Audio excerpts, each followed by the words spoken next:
नमस्कार मंडळी, आज आपण रामनवमी विशेष प्रभू श्रीरामच्या आवडीचा मस्त असा बेसन लाडू तयार करूया। त्याच्यासाठी इथे मी जाडबुडाची कढई घेतली, 2 वाटी रवा घेतलेला आहे। आधी रवा तूप किंवा तेल न घालता भाजून घ्यायचा आणि नंतर पाहिजे तेवढं तूप घालून आपल्याला भाजून घ्यायचं, कारण आपण लाडू तयार करताना जेवढं तूप घालतो तेवढेच लाडू चवीला छान होतात।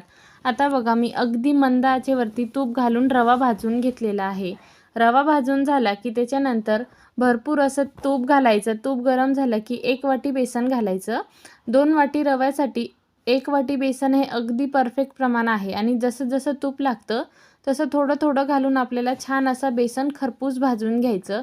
आवडीनुसार ड्रायफ्रूट घालून घ्यायचं आणि छान असं परतून झालं की रवासुद्धा याच्यात घालून चांगलं मिक्स करून घ्यायचं। हे बाजूला ठेवून द्यायचं। तोपर्यंत पाक तयार करूया। इथे मी 2 वाटी साखर घेतलेली आहे। 2 वाटी साखरसाठी 1 वाटी पाणी घ्यायचं आणि हे आपल्याला छान साखर विरघळेपर्यंत मिक्स करून घ्यायचं। बघा, साखर विरघळलेली आहे। आता आपण चवीपुरतं वेलची पूड घालून घ्यायची आणि हे चांगलं मिक्स करून घ्यायचं।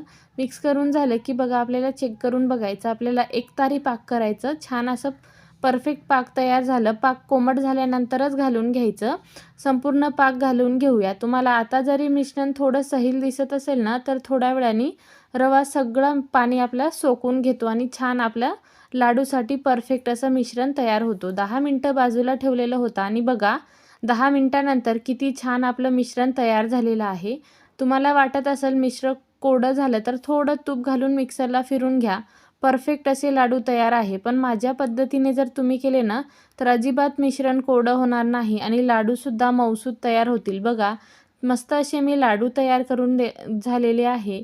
एक लाडू तुम्हाला तोडून दाखवते, किती छान खुसखुशीत झालेला आहे। नक्की ट्राय करून बघा।